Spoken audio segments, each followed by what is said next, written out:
नमस्कार, सुप्रभात। मेरे मित्र संजय राकेश जी, एमडी सीएससी गव,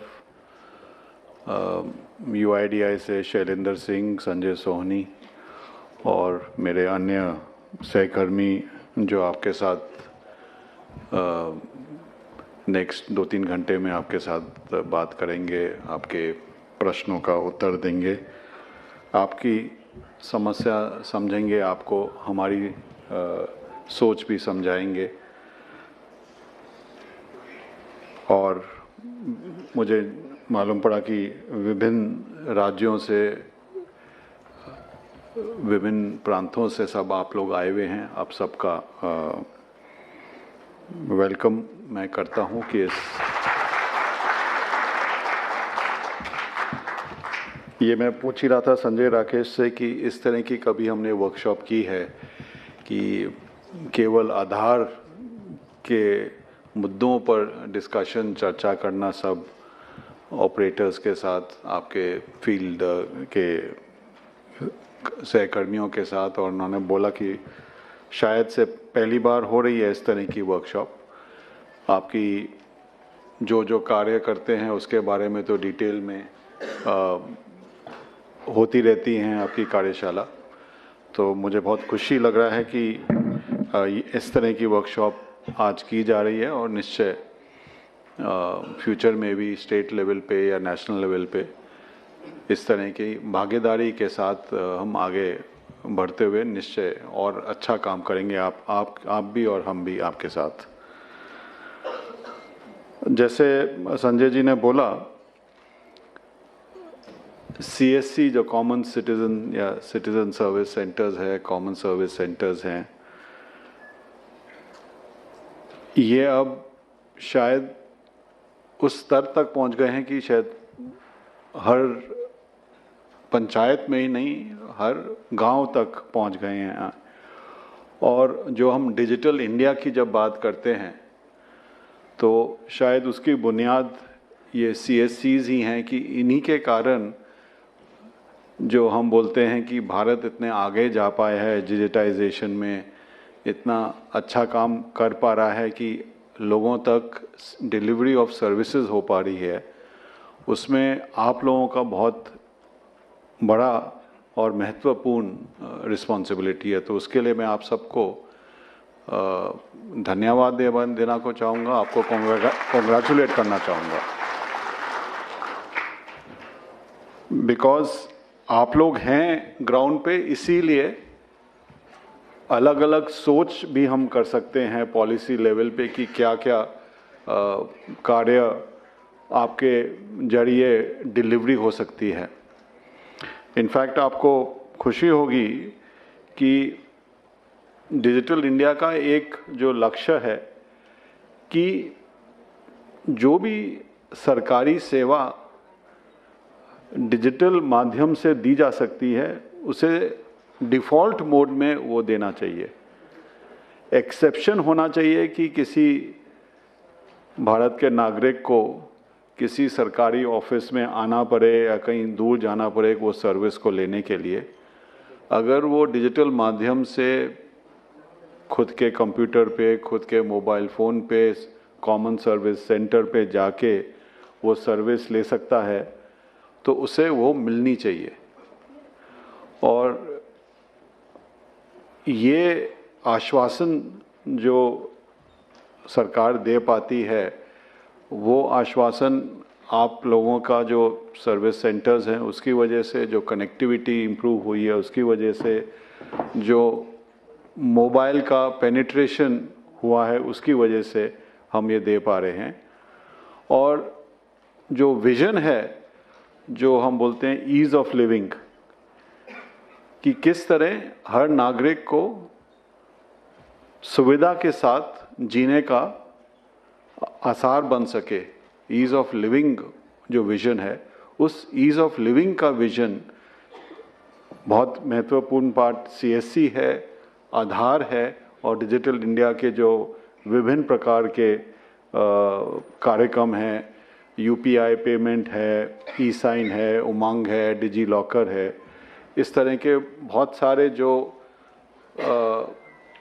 एप्लीकेशंस हम इंडिया स्टैक जो बोलते हैं, वो इंडिया स्टैक आप लोग ही जमीन तक सब लोगों तक पहुंचाते हैं और माध्यम के संग भी।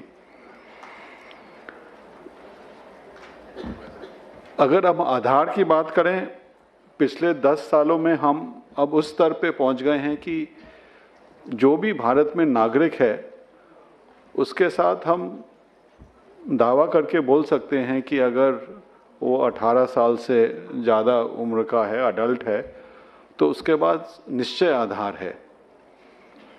0 to 5 years जो है ऑब्वियसली उसमें आधार का देने का सिलसिला चलता रहता है और वो चलता रहेगा, क्योंकि हर साल करीब 2.5 करोड़ बर्थ्स होते हैं, नए बॉर्न शिशु आते हैं हमारे देश में, तो वो तो चलता रहेगा प्रयास।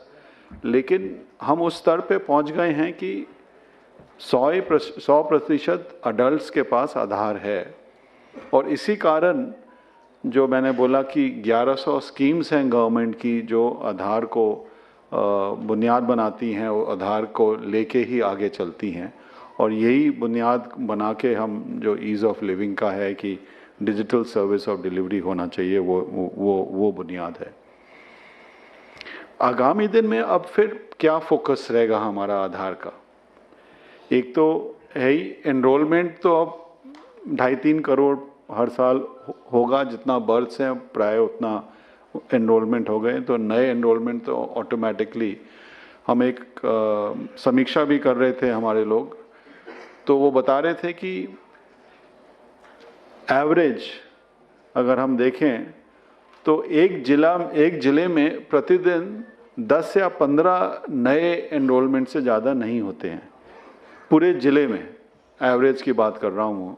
तो ऑब्वियसली नए एनरोलमेंट लिमिटेड हैं और उसके हिसाब से हम अपना जो फील्ड का जो नेटवर्क है उसी हिसाब से हम भी उसको चिंता कर रहे हैं कि कैसे रैशनलाइज कर पाएँ। लोगों का फोकस अब है अपडेट्स पर, अपडेट एड्रेस का अपडेट है, मोबाइल का अपडेट है, कभी कभी थोड़ा बहुत नाम में चेंज होता है, बट मेजर अपडेट्स होते हैं तो एड्रेस और मोबाइल के ही अपडेट होते हैं। मोबाइल का अपडेट थोड़ा ज़्यादा सेंसिटिव है बिकॉज उस पर आप OTP से फिर ऑथेंटिकेशन भी कर सकते हैं, तो अगर कोई गलत मोबाइल उस पर गलती से हो गया तो उसका इम्प्लिकेशंस ज़्यादा हैं। एड्रेस अपडेट के भी इम्प्लिकेशंस हैं, बट तब भी एड्रेस अपडेट में चेंजेस करना अगर कोई डॉक्यूमेंट है तो उसके हिसाब से किया जा सकता है। मोबाइल अपडेट तो केवल बायोमेट्रिक के साथ हुआ जाता है, तो उसका भी हम आरक्षण कर रहे हैं, चिंता कर रहे हैं, कैसे स्टडी कर रहे हैं, एनालिसिस कर रहे हैं कि क्या क्या इम्प्रूवमेंट्स कर रहे हैं, और वो शायद आपको आज डिस्कशन भी होगा। लेकिन जैसे संजय ने बोला कि अगर आधार के इंफॉर्मेशन में कोई भूल हो जाती है तो उस नागरिक के लिए, उसके लिए बहुत इम्प्लिकेशंस काफ़ी ज़्यादा हैं, और इसीलिए हमें कभी कभी सख्ती करनी पड़ती है कि कोई अगर गलत काम हुआ या कभी कभी गलती से भी हो जाता है, कभी कभी गलती ना होके भी ही किया जाता है, तो दोनों को देख के ही हमें आगे बढ़ना है। लेकिन ऑब्जेक्टिव वही है कि नागरिक को जो सर्विस मिले वो अच्छी सर्विस मिले, टाइम पर मिले, क्वालिटी मिले, कर्टियस मिले, कोई रूड बिहेवियर ना हो, और प्राय आप सब लोग ने बहुत अच्छी तरह काम कर रहे हैं और मैं ये आशा करता हूँ करते भी रहेंगे। जैसे मैंने बोला कि अगले 5 या 7 वर्ष में क्या क्या अपॉर्चुनिटीज़ आएंगी जो आप देख सकते हैं कि आपके लिए, CSCs के लिए ग्रोथ की अपॉर्चुनिटीज़ होंगी। अभी हम जो ऑथेंटिकेशंस कर रहे हैं, करीब 7 करोड़ रोज के ऑथेंटिकेशंस हैं। ऑथेंटिकेशन मतलब जो OTP से या बायोमेट्रिक से, फिंगरप्रिंट या आइरिस से करते हैं। जैसे आप जानते हैं राशन की दुकान में कोई जाता है तो वहाँ पे उसे अंगूठा देना पड़ता है और फिर राशन विड्रॉ करता है। कोई बैंकिंग कॉरेस्पॉन्डेंट है आप में से काफ़ी लोग, आप जानते हैं कि कोई अपना बैंक से कोई पैसा डिपॉजिट करना चाहता है, विड्रॉ करना चाहता है, तो उसे ऑथेंटिकेट करना पड़ता है, फिंगरप्रिंट से करना होता है। तो इस तरह के ट्रांजैक्शंस जो हैं, इस तरह के जो प्रोसेस है, प्रतिदिन करीब 7 करोड़ रोज हो रहे हैं। कुछ 1-2 साल पहले ये केवल 4-4.5 करोड़ था, हर साल बढ़ोतरी हो रही है। कुछ दिनों पे तो 8 करोड़ तक भी पहुंच गया है। और हमारी यही आशा, यही एक्सपेक्टेशन है कि अगले 1-2 साल में ये 10 करोड़, 15 करोड़, 20 करोड़ प्रतिदिन होगा। जिस हिसाब से स्कीम्स, जो गवर्नमेंट की स्कीम्स हैं, उनको आधार में अंतर्भुक्त किया जा रहा है, और जिस हिसाब से हम बोल रहे हैं कि जब आधार का इस्तेमाल करें उसको ऑथेंटिकेट या वेरीफाई ज़रूर करें, नहीं तो कभी कभी लोग बाग फ़ोटोशॉप कर देते हैं कि अपनी फ़ोटो लगा दी किसी के आधार पे और फिर चलाने की कोशिश की। तो वो ऑथेंटिकेशन बहुत ज़रूरी है। जिनके पास ऑथेंटिकेशन का माध्यम नहीं है वो वेरीफाई कर सकते हैं। वो जो QR कोड है, आप सबको मैं बताना भी चाहूँगा और आपसे अनुरोध भी करूँगा कि जब भी आप किसी नागरिक से आधार के बारे में कोई चर्चा करते हैं तो आधार को वेरीफाई करना बहुत सरल है। आप तो जानते ही हैं, हर आधार कार्ड में, PVC कार्ड में एक QR कोड होता है। वो QR कोड आप गूगल प्ले स्टोर से, हमारा एनक्रिप्टेड QR कोड रीडर है, M आधार है, जो M मोबाइल आधार है, उस ऐप में भी है। आप उस QR कोड को पढ़ सकते हैं कि वाकई में वो जो आधार नंबर दिखा रहे हैं वो किसके नाम पे और क्या फोटोग्राफ है। अगर किसी ने वो नाम में अंतर कर दिया है, कोई और नाम टाइप करके फोटोकॉपी दिखा रहे हैं या फ़ोटो चेंज कर दी है, बहुत सरल तरीका है ये जानने को कि इसमें कोई टैम्परिंग तो नहीं हुई। हमारा यही प्रयास है, हम इसको पब्लिसाइज कर रहे हैं कि लोग बाग जब भी कोई आधार का दिखाते हैं तो उसको फेस वैल्यू पे ना लेके उसको वेरिफिकेशन ज़रूर करें। और इनफैक्ट जब आधार शुरू हुआ था 10 साल पहले, मालूम नहीं कुछ लोग आप उसमें अंतर्भुक्त होंगे, आधार पहले ये सोच नहीं थी कि आधार को कोई कार्ड दिया जाएगा। वो लोगों का था कि जब तक कोई पेपर का कार्ड ना मिले उन्हें वो नहीं होता कि हमारे पास कोई आइडेंटिटी है। आधार का जो मैं बोलूँगा यूनिकनेस है, स्ट्रेंथ है, वो यही है कि आप उसे वेरीफाई कर सकते हैं कहीं भी, कैसे भी। अगर आपके पास कहीं कंप्यूटर है, कनेक्टिविटी है तो उससे, नहीं तो हमारे पोर्टल पे जाके आधार नंबर आप टाइप करेंगे, वो मालूम पड़ जाएगा कि ये कोई 12 डिजिट का नंबर है या वाकई में आधार इशू हुआ है इस नंबर के अगेंस्ट। तो अगर किसी ने ऐसे ही कोई 12 रैंडम डिजिट्स आपको दे दिए, वो भी आप चेक कर सकते हैं। तो आधार का वेरिफिकेशन हो सकता है, यही इसकी स्ट्रेंथ है और यही कारण है कि इतने अनुष्ठान इसको लेने के लिए भी तैयार रहते हैं। लेकिन कभी कभी वो वेरिफिकेशन हम इतना नहीं करते, इसीलिए ये प्रॉब्लम्स बीच बीच में हमें नॉलेज में आती हैं। तो जो मैं यूज़ केसेस की बात कर रहा था कि 7 करोड़ प्रतिदिन है और ये बढ़ेगा। एक तो आप जानते ही हैं जो आधार इनेबल पेमेंट सिस्टम्स है, बैंकिंग कॉरेस्पॉन्डेंस करते हैं।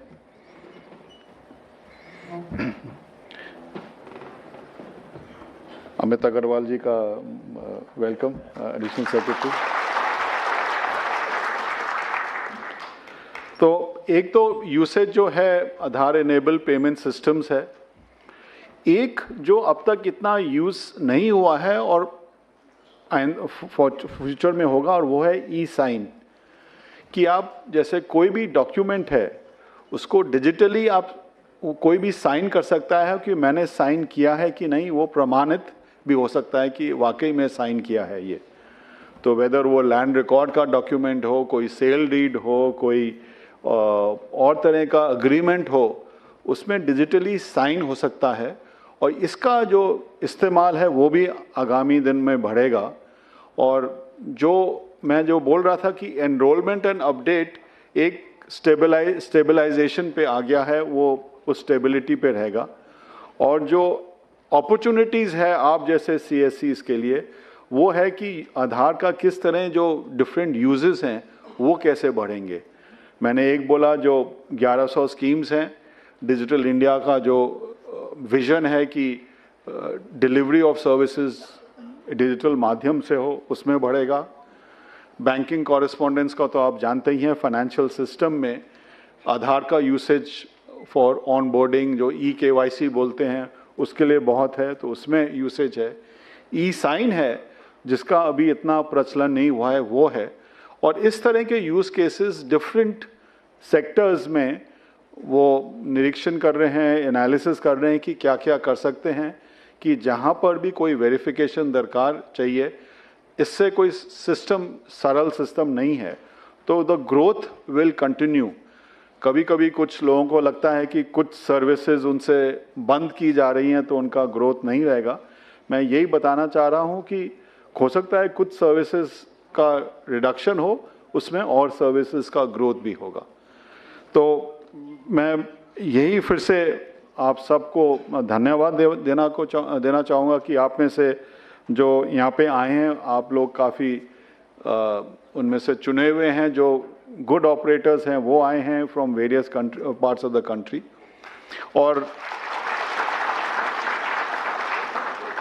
और आज जो पूरे दिन की वर्कशॉप है, आप निश्चय जो भी आपके मन में कोई डाउट्स हैं, आशंका है या आपके सजेशंस भी हैं कि क्या हम कर सकते हैं, तो आप आधार एनरोलमेंट में इन्वॉल्व हैं, अपडेट में इन्वॉल्व हैं, बैंकिंग कॉरेस्पॉन्डेंस हैं, यूसेज में इन्वॉल्व हैं, आपके अगर कोई सुझाव हैं वो निश्चय दीजिएगा। उसी से सिस्टम हमारा अब तक 10 साल से इम्प्रूव करता रह रहा है और हमारी यही आशा है कि हाउ आधार कैन बी, जो आपने बोला Aadhaar should be the foundation, Aadhaar is the आधारशिला for the ease of living of residents, यही हमारा विजन है। और इस विजन में हम भागीदारी के साथ आप जैसे संस्था CSCs हैं और बैंक्स हैं, औरों के साथ स्टेट रजिस्ट्रार्स हैं, स्टेट गवर्नमेंट्स हैं, उनके साथ काम करते आ रहे हैं और यही आशा है कि करते रहेंगे। बहुत बहुत धन्यवाद।